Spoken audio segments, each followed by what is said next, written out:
Good morning friends, எல்லாருக்கும் வணக்கம்.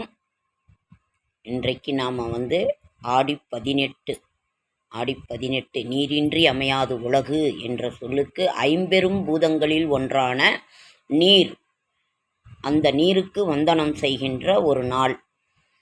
நம்ம எல்லா நீர்நிலைகளிலுமே எல்லா கோவில்களில் இருக்கிற பூஜை சாமானங்கள், கத்தி எல்லாமே இன்னைக்கு கத்தி கழுவுறதுன்னு சொல்லுவாங்க. அதனால் இன்று அந்த கங்கா தேவிக்கு, கங்கா யமுனா சரஸ்வதி அத்தனை நதிகளும் ஒரு பெண் தெய்வங்களே. அப்படிப்பட்ட பெண் தெய்வத்திற்கு இன்று நாம் வந்தனம் செய்கின்ற ஒரு நாள். நாமளே வீட்டுக்கு வர்ற பைப்புக்கு எல்லாம் பூஜை போட்டு எல்லாம் இது பண்ணி செய்வாங்க. கிணற்றுக்கு பூஜை போடுவாங்க. நீர்நிலைகள்லாம் போய் நீராடிட்டு அந்த இது பண்ணுவாங்க. தெய்வம் கங்கா சரஸ்வதி யமுனாலாம் எங்களுக்கு இன்னைக்கு எல்லாருடைய பாவமுமே தீர்க்கிறோம், எங்களுடைய பாவத்தை யார் தீர்ப்பாங்கிறதுனால தான் தெய்வமே போய் இன்னைக்கு போய் ஒவ்வொரு கோவில்லையும் இருக்கிற குளங்களில் போய் புனித நீராடல் செய்வாங்க. சுவாமியை அந்த ஒவ்வொரு குளங்களும் இருக்கும். குளங்கள் அதையே அந்த கங்கா யமுனா சரஸ்வதி தீர்த்தத்தை கொண்டு நீருக்கு அபிஷேகம் செய்து அந்த நீரை புனிதப்படுத்தி, அவள் ஒரு தாய் கங்கா யமுனா சரஸ்வதி, அந்த அப்படிப்பட்ட தாயை ஜெகன்மாதாவை இங்கே பாருங்க ஃப்ரெண்ட், மாதா ஜெகன்மாதா சப்த மாதா பாலா திரிபுர சுந்தரி. இது இது விஷ்ணு துர்க்கை அவ்வளோ அழகாக இருக்கிறது. அப்படிப்பட்ட ஒரு தாயை, நமது கங்கா யமுனா சரஸ்வதி தாயை நாம் இன்று வந்தனம் செய்கின்ற ஒரு அழகான ஒரு திருநாள். ஆடி 18ன்னு சொல்லுவாங்க. ஆடி மாதத்தில் எல்லாம் கம்பம் போட்டாங்க. அம்மா அவ்வளோ கொழுவிருந்து அவ்வளோ ஒரு சந்தோஷமாக இருக்காங்க. அதனால் நமக்கு வேண்டிய வரத்தை கொடுத்துருவாங்க. கம்பம் போட்டு இது பண்ணுறதுக்குள்ளே சுவாமியை இது பண்ணிடுங்க. மாரியம்மன் சுவாமிக்கு திருக்கல்யாணம் வைபவம். அப்படிப்பட்ட வைபவத்தில் நாம் கேட்ட வரத்தை அள்ளி கொடுத்துருவாங்க. ரொம்ப சந்தோஷமாக இருக்கும் பொழுது. அதனால் ஆடிப்பெருக்கு ஒரு சில வீட்டில் தாலிக்கயிறு மாற்றிக்குவாங்க. தாலிக்கயிறு மாற்றுற ஒரு நேரமும் நல்ல நேரம் பார்த்து, நான் ஒரு கையில் இது வச்சுக்கிட்டு ஒரு கையில் இது பண்ண முடியலைங்க ஃப்ரெண்ட்ஸ். அதனால் நீங்கள் அழகான நீருக்கு, அந்த கங்கா தேவிக்கு, கங்கா யமுனா சரஸ்வதி தாயாருக்கு நாம் வந்தனம் செய்கின்ற அழகான ஒரு திருநாள். அதனால் மனிதனோட வாழ்க்கை அந்த ஐம்பெரும் பூதங்களிலேயே அடக்கமாகும். அதுதான் ஒரு தத்துவத்தினோட ஒரு இது. நீர் இல்லாட்டினா ஒன்றுமே இல்லை. நீர் தான் ஒரு இது. மழை இல்லைன்னா என்ன இருக்குது? அத்தனை ஜீவராசிகளுக்கும் தண்ணீர் தான். மற்ற எது இல்லைனாலும் வாழ்ந்துடலாம், ஆனால் தண்ணி தான் ரொம்ப ரொம்ப ஒரு இது. என்னால் கால் அடிபட்டுருச்சுங்க ஃப்ரெண்ட்ஸ். என்னால் நடந்து போய் பூ வாங்கிட்டு வர முடியல இன்றைக்கி. அதனால தான் இன்றைக்கி பூ வைக்க முடியல. இப்படி ஒரு நீரை நம்ம வீட்டில் எது இருக்குதோ இல்லையோ, சுவாமிக்கு ஒரு டம்ளர் ஒரு சொம்பு தண்ணி எடுத்து வச்சுருங்க. யார் வீட்டுக்கு வந்தாலும் ஒரு சொம்பு தண்ணி மொண்டு கொடுக்குறது வழக்கம்.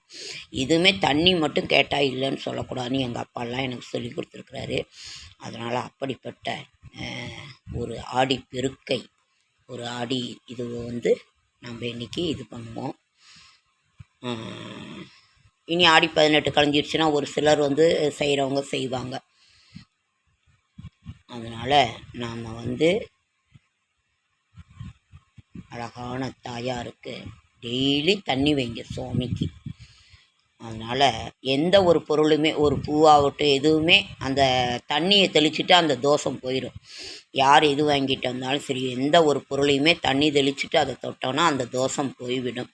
அதனால தான் கங்கை நதினி எங்கே போய் புனித நீராடுறாங்க, தண்ணி தெளிக்கிறது. நம்ம வீட்டுக்கு போனாக்கா ஒரு மஞ்சள் தண்ணி தெளிச்சுட்டு வர்றது ஒரு இதாகிறது.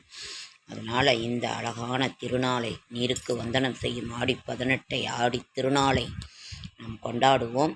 நீங்களும் அந்த தாயாருக்கு, கங்கா காவிரி தாயாருக்கு நீங்களும் அனைவரும் ஒரு பூத்தூவி அந்த அழகான தாயை நாம் இது பண்ணுவோம், வணங்குவோம்.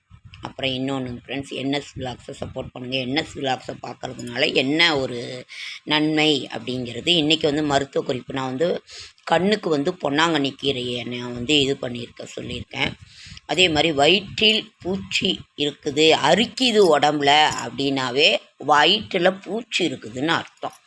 அதனால் வந்து நீங்கள் வந்து பூச்சி மாத்திரை வாங்கி மெடிக்கல் ஸ்டோரில் கேட்டிங்கனாக்கா கிளிப்பூச்சல் மாத்திரை வாங்கி சாப்பிடுங்க. அதே மாதிரி தொற்று நம்ம வந்து 1 பாத்ரூம் 2 பாத்ரூம் எல்லாருமே கரெக்டாக போயிடணும். இல்லாட்டினாக்கா நமக்கு உடம்புல வந்து பூச்சி புழு வயிற்றில் இருந்துன்னா நமக்கு உடல் ஆரோக்கியம் நமக்கு ரொம்ப முக்கியம். அதனால் வந்து அதை நீங்கள் சுத்தமாக இது பண்ணி வச்சுக்கோங்க. தொற்று பரவாமல் இருக்க இப்போலாம் வெளியில் போகிறது இருந்தால் ரொம்ப சுத்தமான இடத்துல சிறுநீர் போகிறதோ ஒரு பாத்ரூம் போகிறதெல்லாம் சுத்தமாக இது பண்ணி சுத்தமான இடத்துல போங்க. சுத்தமான நீரை அருந்துங்கள். குழந்தைகளுக்கும் இது பண்ணுங்கள். அதனால் அதே மாதிரி தாயாரினோட அபிஷேகத்துக்கு ஒரு குடம் தண்ணீர் கொடுங்க. எந்த கோவிலுக்கு போனாலும் ஒரு குடம் தண்ணீர் கொடுங்க. அபிஷேகம் நடக்குது. அவ்வளோ ஒரு சிறப்பு வாய்ந்தது. இன்றைக்கி ஒரு மருத்துவ இதுங்கிறது இதுதான். அதே மாதிரி கடன் பிரச்சனைகள், நமக்கு தீராத கவலைகள், கடன் பிரச்சனைகள் வந்து எப்படி தீரணும், எப்படி பேங்க்கில் லோன் வாங்கிறது, எப்படி இது பண்ணுறது அப்படிங்கிறதெல்லாம் வந்து நாம் வந்து சிறுக நாம் இது பண்ணலாம். நாம் அதையும் நம்ம தீர்க்கணும். நமக்கு முதல்ல உடல் ஆரோக்கியம், கடன் பிரச்சனைகள், தீராத கடன்களை நாம் எப்படி தீர்ப்பது என்பது தான். அதனால் வீட்டில் வந்து தயவு செஞ்சு எல்லாருமே ஒரு கணவன் மனைவியாக இருந்ததுனாக்கா, நம்ம ஒரு ஆண்களாக இருந்தாக்கா நம்ம குடும்பத்தை நம்ம தான் பார்க்கணும். அதுதான். அதனால் வந்து காசை மறைச்சி வச்சுக்கிட்டோ எந்த இதுவும் பண்ணினாலும் அந்த குடும்பம் வந்து விளங்காது. எங்கள் அப்பாலாம் ₹1 மறைக்க மாட்டார். எல்லாமே எங்கள் அம்மா கூட எடுத்து, ஏன்னா 6 பிள்ளைங்க இருந்தாங்க. நாங்களாம் 6 பிள்ளைங்க. 6 பிள்ளைங்களுக்கு 10 ரூபா கொடுக்கணுமே அப்படின்னு அம்மா செய்வாங்க. ஆனால் அப்பா ₹1 கூட அப்பா எப்பொழுதுமே மறைக்கவும் மாட்டார். இந்த மாதிரி ஒரு நல்ல இதாக இருக்காங்க. அதனால் நீங்கள் எல்லாருமே ஒரு ஒளிவு மறைவு இல்லாமல் குடும்பத்தை பாருங்கள். கடன் இதை வந்து நமக்குன்னு எடுத்து வச்சு தனியாக நம்ம ஒன்றும் செய்ய போகிறதில்ல. அதனால் நாம் இன்று அழகான ஆடி பண்டிகையை, ஆடி பெருக்கை, ஆடி 18 நாம் இந்த தாயாருக்கு வந்தனம் செலுத்தி முத்ரா லோனு, அப்புறம் வந்து ₹1 வட்டினாலும் ஏதோ ஒரு ஷூரிட்டி கேட்பாங்க, நாம் அதை கொடுக்கணும். அதனால் வந்து ஒரு கணவன் வந்து மனைவிக்கு துரோகம் நினைக்கக்கூடாது, துரோகம் செய்யக்கூடாது. ஒரு பண விஷயத்துலையும் சரி, எந்த விஷயத்துலையுமே சரி, ஒரு மனைவியும் அந்த மாதிரி இருக்கக்கூடாது. கடன் நம்ம கட்டணும், நம்ம குடும்பம் நம்ம இதுன்னு எடுத்து செய்யணும். பொண்டாட்டி பிள்ளைங்கள விட நமக்கு பெருசு வேறு எதுவுமே கிடையாது. அது வேணால் எல்லாருக்குமே ஒரு இதுவான ஒரு இதுதான். தயவு செஞ்சு எல்லாருமே குடும்பத்தை கவனிங்க. அவ்வளோதான் நான் சொல்லுவேன். நீங்கள் வந்து அதே மாதிரி எல்லாம் நம்ம வந்து ரொம்ப என்ன சொல்கிறதுனே ஒன்றும் புரியல. அதனால் பேங்க்கில் நம்ம முத்ரா வங்கி திட்டத்துலேயோ ஒரு எல்லா இதுலேயுமே லோன் வாங்கியோ நீங்கள் யாரும் காசு கொடுத்து உதவி செய்ய வேண்டாம். ஒரு வழிமுறைகளை சொன்னால் கூட அவங்கவுங்களே அவங்கவுங்க விஷயத்தை பார்த்துக்குவாங்க என்ன. அதனால் வந்து நம்ம இதை வந்து நம்ம கட்டாயம் நம்ம இது பண்ணணும் தான். ஓகேங்க ஃப்ரெண்ட்ஸ். கங்கா யமுனா சரஸ்வதி தாயாருக்கு, கங்கா தேவிக்கு, கங்கா தாயாருக்கு, காவேரி தாயாருக்கு, அந்த தாயாரை நாம் பாதம் தொட்டு நமஸ்காரம் செய்வோம். ஓகே ஃப்ரெண்ட்ஸ், லைக் பண்ணுங்கள், ஷேர் பண்ணுங்கள், கமெண்ட் பண்ணுங்கள், சப்ஸ்கிரைப் பண்ணுங்கள். என்னால் முடிந்த ஆன்மீக தகவலை தரேன், நல்ல தகவலை தரேன். என்னோட ஷார்ட்ஸ் வீடியோ பார்க்குற அனைவருக்கும் என்னுடைய மனமார்ந்த நன்றி. நாம் இன்னும் என்னென்ன கடன் பிரச்சனைகள் எப்படி தீர்க்கலாம், எந்த முகையிலே தீர்க்கலாம் என்பதை நீங்களும் ஆலோசனை சொல்லுங்கள். எனக்கும் தாங்க முடியாத ஒரு கஷ்டம்தான். 7-8 லட்ச ரூபா கடன் தாங்க முடியாமல் இருக்குது. அதனால் யாரும் இந்த காலத்தில் அவங்கவுங்களுக்குனே ஒரு பிரச்சனை வச்சுருக்காங்க. அவங்கவுங்களுக்கே மற்றவங்களுக்கு உதவி செய்கிற ஒரு நிலைமைக்கெல்லாம் இப்போ இல்லை. ஆனால் உங்களுக்கு தெரிஞ்ச ஒரு நல்ல கருத்தை வந்து மற்றவங்களுக்கு சொல்லி கொடுங்க. இதெல்லாம் இப்படி வாங்குங்க. எல்லாருமே ஒருத்தரோட கஷ்டத்தை பார்த்து சிரிக்க தான் செய்கிறாங்களே தவிர யாரும் உதவி செய்ய மாட்டாங்க, செய்ய முடியாதுங்கிறது ஒரு இது இந்த காலத்தில். ஏன்னா விற்கிற விலைவாசிக்கு மற்றவர்களுக்கு நம்ம உதவி செய்யணுன்னா கூட அவர்களுக்கென்று அவர்களுக்கு ஒரு பிரச்சனை இருக்குது, நமக்கு தீராத கடன் ஒவ்வொருத்தருமே. ஆனால் நீங்கள் கலந்து ஆலோசனை சொல்லுங்கள், நீங்கள் ஏதாவது இருந்தாலும் சொல்லுங்கள், கமெண்ட் மூலிமா சொல்லுங்கள், நானும் எனக்கு தெரிஞ்சது சொல்கிறேன். ஓகேங்க ஃப்ரெண்ட்ஸ், என்னோடய ஷார்ட்ஸ் வீடியோ பார்க்குற அனைவருக்கும் என்னுடைய மனமார்ந்த நன்றி. நாம் யதார்த்தமான உலகுக்கு தான் நாம் இப்போ வரணும். அதுதான் நமக்கு தெய்வத்தை வழிபாடு பண்ணி நாம் நல்லபடியாக முன்னுக்கு வரலாம். ஓகேங்க ஃப்ரெண்ட்ஸ், அடுத்த வீடியோவில் சந்திக்கலாம். நீங்களும் இந்த உங்களுக்கு தெரிஞ்ச இது ஏதாவது இருந்துச்சுனாக்கா ஒரு இதை சொல்லுங்கள்.